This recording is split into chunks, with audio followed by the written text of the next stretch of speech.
Hi, everybody. Welcome to another episode of the Born to Rise Book Project author interviews. I am here today with Nikki Bond, who I've had the pleasure of getting to know a little bit better through this project. And she's got an incredible story. I can't wait for you all to read it. But welcome, Nikki. How are you today? Doing great, thank you. Good, good. Well, my first question is always really kind of one that people sometimes struggle with. It's like the who am I question. Like it's something that we really, um, you know, don't often take the time to explore because we know what we do, but who are we is a whole other thing. But feel free to expand in any way you like. But tell us a little bit about yourself, Nikki. I'd love for people to get to know you too. Sure. I'll be 45 this year. I'm kind of excited about that, mid 40s. And I am a mom. Every time I think of who I am, like the word mom just like kind of radiates through me because I love being a mom so much. And I actually have five children of my own, six if you include my children, my bonus kids with my husband. And they're all the way from age 10 all the way up to 26, and they are all boys, so I'm a boy mom, and it's amazing. I'm also an artist. I love to draw and paint and create things. I love working with ink, and I'm a social worker at a school, so I'm a part of a teachers union. So I do a lot of teaching of social emotional skills for our kids, and I love it. I love working, especially with our kids who have intellectual disabilities.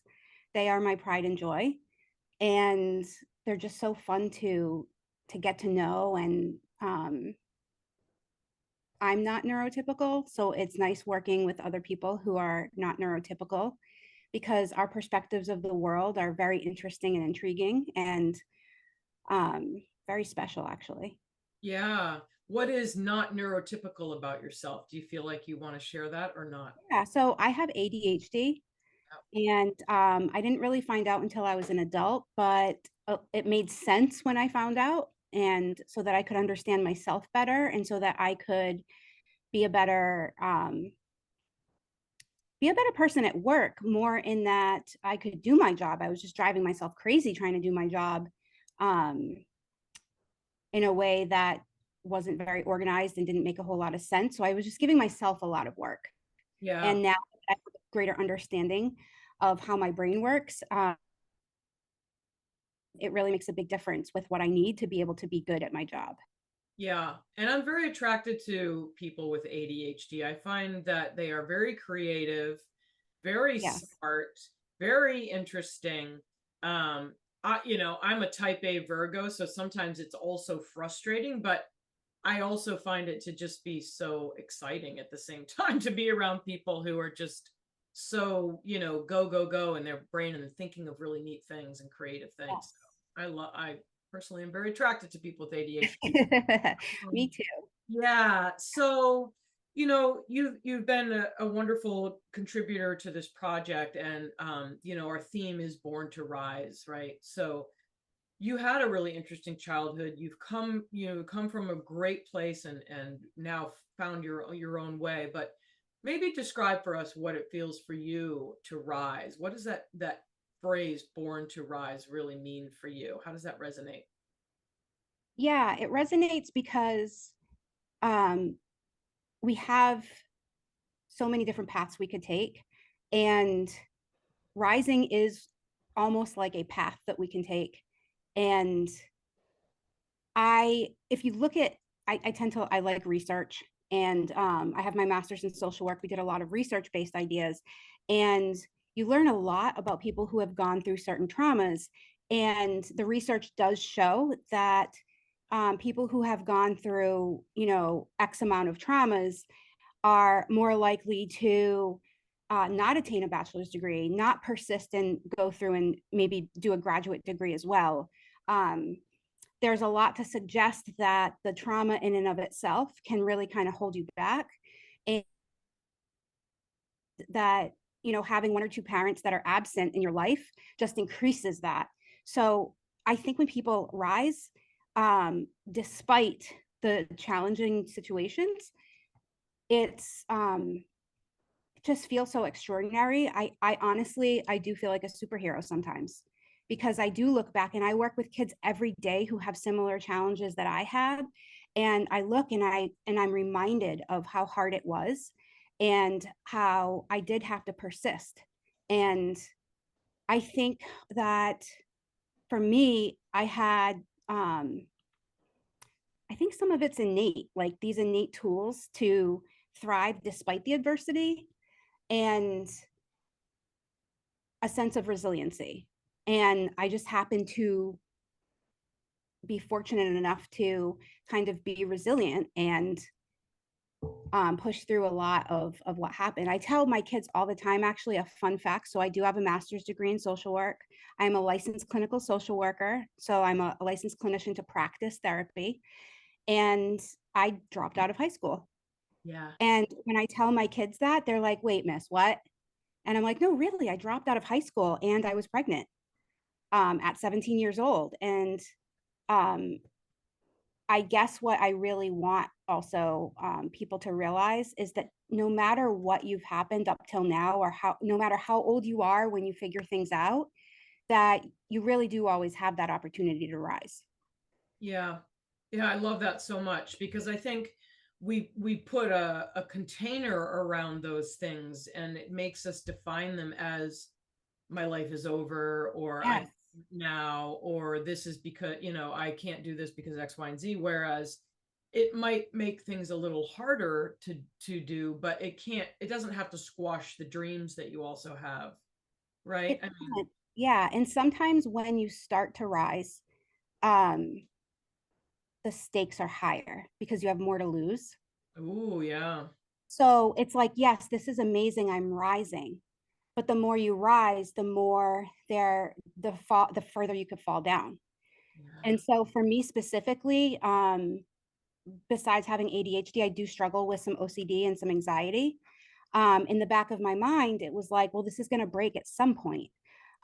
So for example, I did drop out of high school. I did have a baby as a teenager, and then I did persist through college. Then during my college career, I found out I was pregnant with my first girl. And then at literally at 9 months, I went in to have the baby, and due to some complications, I ended up losing her. And so it's like every few years in my life, there was this tragic event. Mm, And so what would happen is I would process that, because trauma is subjective.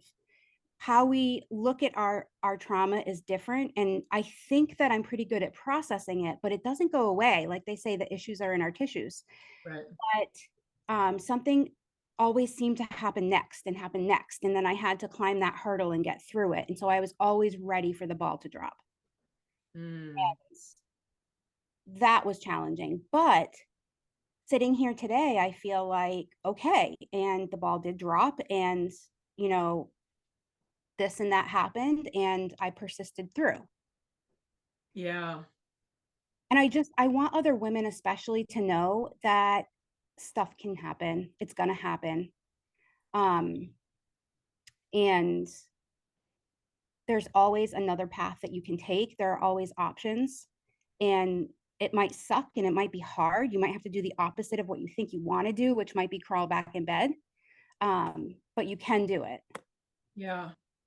And I really appreciate that transparency and vulnerability that you're sharing right now because that, in our last question, it's always, why is it important to share these stories? But I feel like, part of healing and part of being able to overcome these traumas is having someone in your life like yourself who comes along or is already a part of your life that supports you, but that bond that we can form by really having someone who knows and trusts us, but they can't know and trust us unless we open up and become somewhat vulnerable and say, I need help.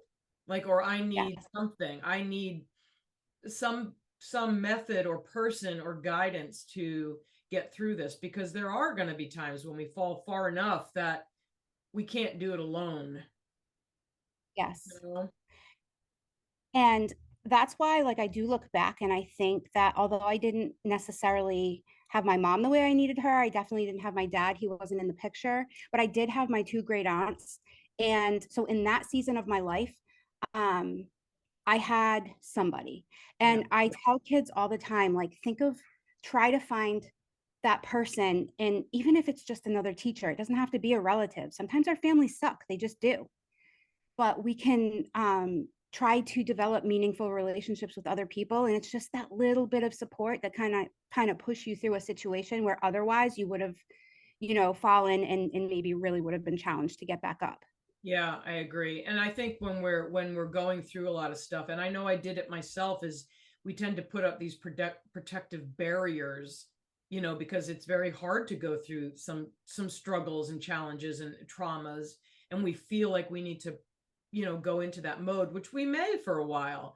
But then finding a way to open up enough to let people in to help you. That's a very hard thing for women, and men, I think too. Like anyone, it's a survival mechanism. But when we can just start with telling our story or Hmm. sharing it, I feel like it's not like we're putting pressure on somebody. We're just saying, this is how it is for me. Right. Yes.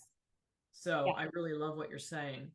Um, how has it felt to share your story, Nikki? At first, it felt like I was going deep into a walk-in closet and unboxing like that shoebox from like junior prom. Yeah. Um, and then as I took steps, and I actually loved working with my editor because she was able to kind of ask me some probing questions to get me thinking. Yeah. And then it felt really empowering. And it's interesting because some of my friends were like, oh, you need to really take good care of yourself during this time, if you're going to be talking about these things. And yes, I mean, that's always true. But I actually felt like the act of telling the story was taking care of myself. Yeah, I agree. And that's what made me start Born to Rise. So I love that you're saying that. I felt the same way. There was something about that going inward piece and honoring what had happened and kind of processing it and seeing it from another perspective almost. Like, wow, I'm here still and I got through this. And so did the other person who was involved and all the things. So yeah, it's so true. It's a form of self-care to process, and we do need to add other self-care at times, space, walks, whatever we need. um but yeah, I appreciate that statement of that is a part of our self-care. So yeah. Well, Yeah. Nikki, I'm excited for everyone to hear your story. I think you're a courageous and really amazing woman, and I think um you know it's great to hear a story of someone who in the past I myself might have even made assumptions around, like a young mother or someone who dropped out of high school, and seeing how that may not be a typical path, but it's a path that can still help us grow and be strong and still raise beautiful people in the world and be a beautiful person ourselves. So I love it so much that you're a part of this project. So thank you for joining me today with this interview. Of course. Yeah, because you were born to rise, girl. You were born to rise. Yes, I was. All right, see you soon. Take care, everybody. And please read Nikki's story and follow her through her bio page and everything else. But have a great day.